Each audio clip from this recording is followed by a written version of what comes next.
Gospodin s vama. Čitanje Svetog Evanđelja po Marku. U ono vrijeme pristupe farizeji k Isusu pa ga upitaše: je li mužu dopušteno otpustiti ženu? On im odgovori: što vam zapovjedi Mojsije? Oni rekoše: Mojsije je dopustio napisati otpusno pismo i otpustiti. A Isus će im: zbog okorjelosti srca vašega napisa vam on tu zapovjed. Od početka stvorenja muško i žensko stvori ih, stoga će čovjek ostaviti oca i majku da prione uza svoju ženu i dvoje njih bit će jedno tijelo. Tako više nisu dvoje, nego jedno tijelo. Što dakle Bog združi, čovjek neka ne rastavlja. U kući su ga učenici ponovno o tome ispitivali. Reče im: tko otpusti svoju ženu pa se oženi drugom, čini preljub prvoj. Čini prema prvoj preljub. Ako žena otpusti svoga muža pa se uda za drugoga, čini preljub. No nosili mu dječicu da ih se dotakne, a učenici im branili. Opazivši to, Isus se ozlojedi i reče im: pustite dječicu, neka dolaze k meni. Ne priječite im, jer takvih je kraljevstvo Božje. Zaista kažem vam, tko ne primi kraljevstvo Božje kao dijete, ne, u nj neće ući.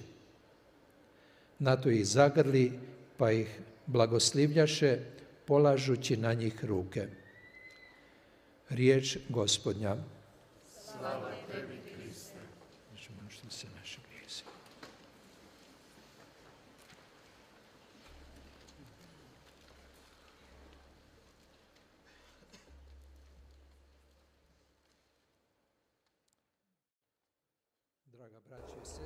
사랑하는 형제자매 여러분,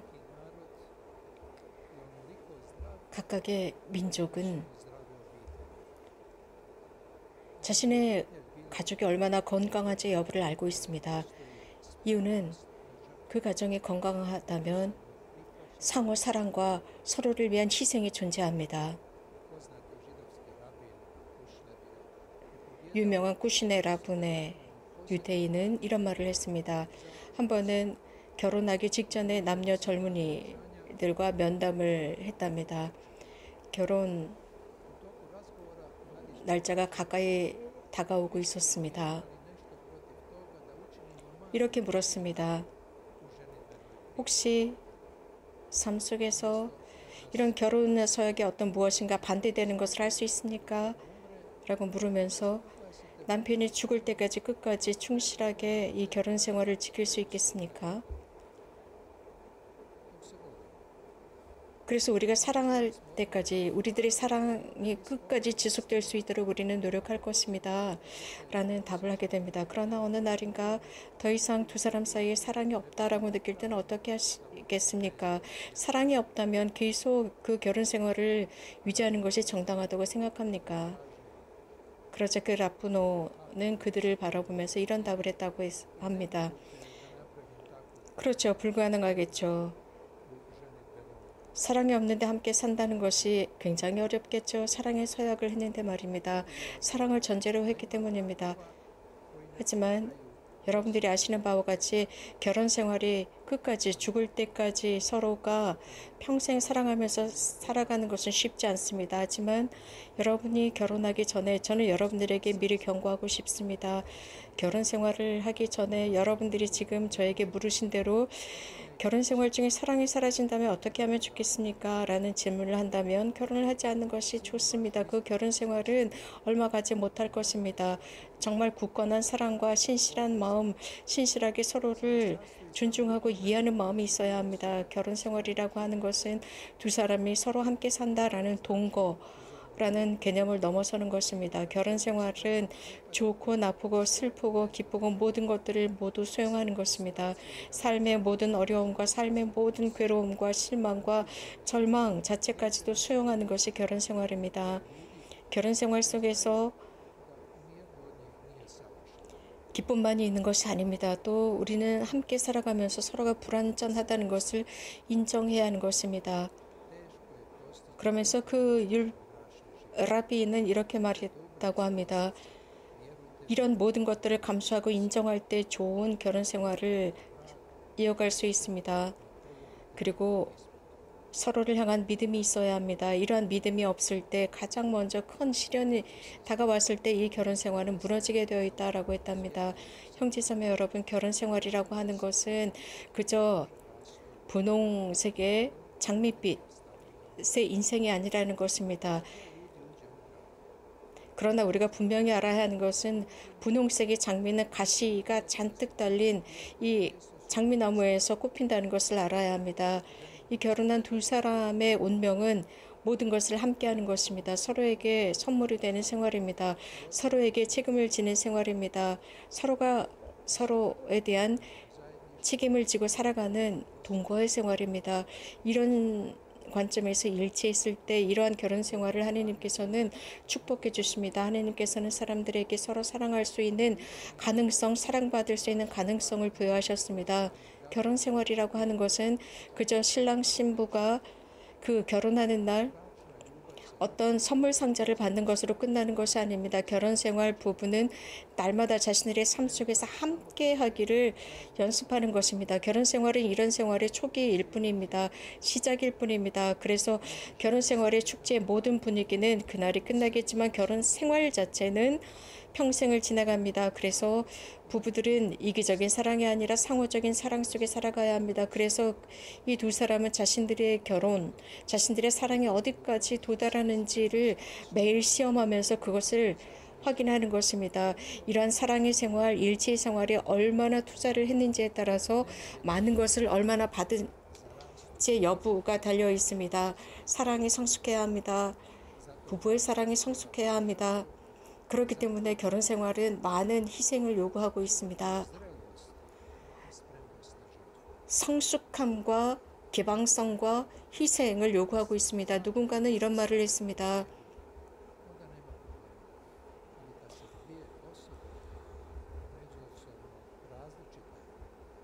물고기가 어항에 살 때는 괜찮다, 평화롭게 살지만 두 사람을 조그만 공간에 함께 살게 한다면 즉시 문제가 일어난다고 했습니다. 그 안에는 선과 악이 함께하고 긍정적이고 부정적인 것이 함께 섞이면서 거기에는 두려움과 희망이 섞이고 있기 때문이라고 했습니다. 바로 이것이 서로의 차이점과 서로의 삶의 다른 관점을 서로 받아들이고 이해할 때 상호 성숙으로 이어져 갈 수 있습니다. 결혼 생활에는 여러 태풍이 있습니다. 어려움이 있습니다. 자신들의 삶 속에서 만나는 이러한 것들을 제대로 이겨나갈 수 있는 투자가 필요합니다. 서로가 서로의 행복이라고 하는 것은 각자가 얼마나 상대편을 받아들이고 상대편의 어려움을 감수하느냐입니다.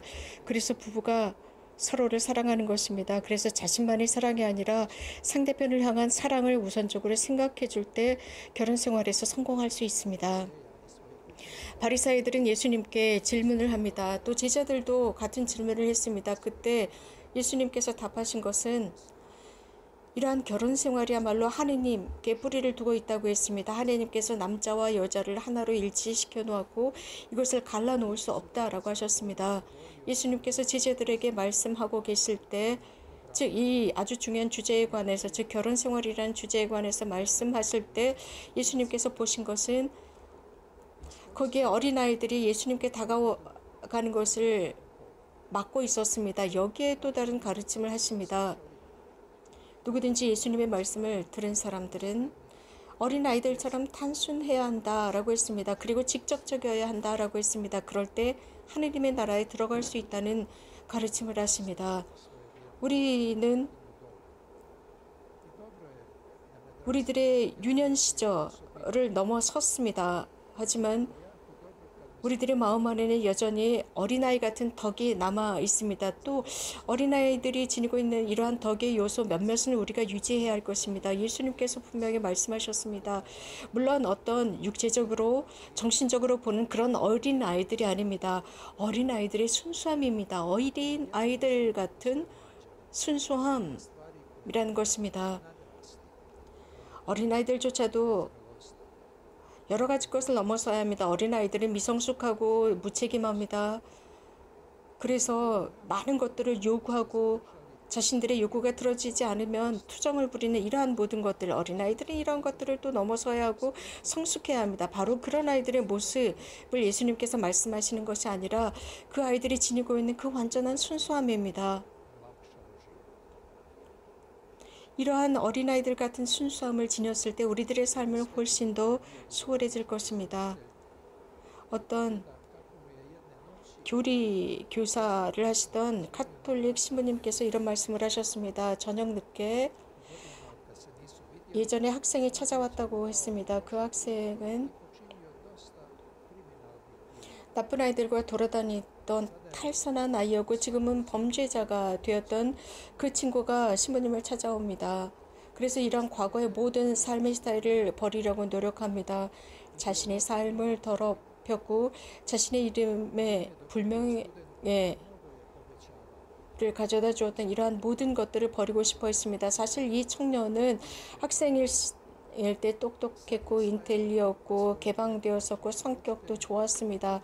그러나 지금 자신의 선생님이었던 그 사제 앞에서 수치심과 부끄러움으로 그 앞에 앉아 있었습니다. 그의 눈에 반짝이던 그 모든 것들은 다 사라진 상태로 그 신부님 앞에 앉아 있었습니다. 신부님은 그 젊은이를 잘 알고 있는 상태였습니다.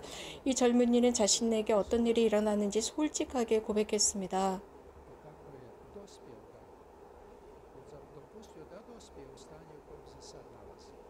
즉, 이러한 탈선 범죄자가 될 수밖에 없었던 여러 가지 상황을 신부님께 고백했습니다. 그리고 눈물을 흘리면서 신부님, 저를 도와주십시오.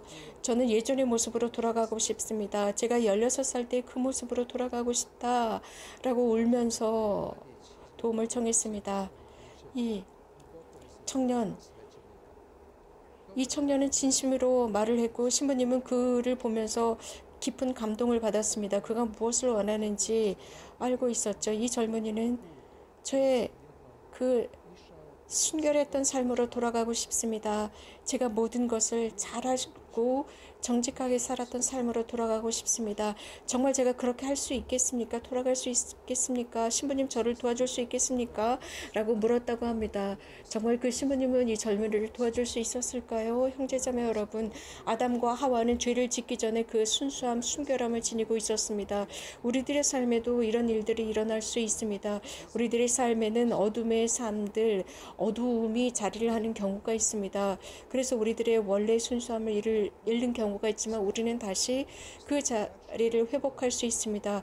그 순수함을 회복할 수 있습니다.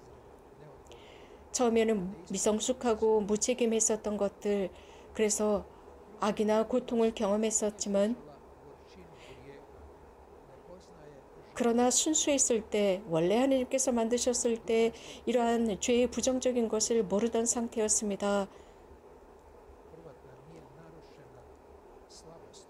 이러한 악이나 어려움이나 죄로부터 상처를 받지 않았었던 그 순수함, 어린아이의 순수함입니다. 그 순수한 삶은 죄를 지을 줄 모르는 순수함입니다. 그러나 죄로 들어가기 시작했을 때 죄가 무엇인지 그는 이해하지 못하는 상태로 그 죄가 사람들을 지배하기 시작합니다. 사람의 마음 깊은 곳에는 순수함으로 돌아가고자 하는 마음이 있습니다. 천국에 있을 때 그 순수함으로 돌아가고자 합니다. 예수님께서는 어린아이처럼 되지 않으면 천국으로 들어갈 수 없다라고 했습니다. 그래서 우리가 잃어버린 그 순수함, 그 유아기를 생각하도록 만듭니다. 우리가 나이가 얼마나 많은지, 우리가 결혼을 했는지의 여부가 아닙니다. 우리들의 하나님께서 주신 그 순수함 자체를 언급하고 있습니다. 예수님께서는 새롭게 태어날 수 있다고 말씀하셨습니다. 하느님의 자녀들로 새롭게 태어날 수 있는 가능성을 제공하십니다. 특별히 오늘은 우리들의 가정들을 위해서 기도합시다. 우리들의 가정에 건강해질 수 있도록 기도하고 또 가정 안에서 상호 사랑과 서로 존중을 가지고 서로에게 도움의 손을 펼치면서 우리들의 가정이 건강하게 될 수 있도록 기도합시다. 모든 민족의 가정들이 건강할 수 있도록 기도합시다. 그래서 영원한 가정의 삶으로 들어가도록 지향을 두면서 이 미사에 참여합시다. 아멘.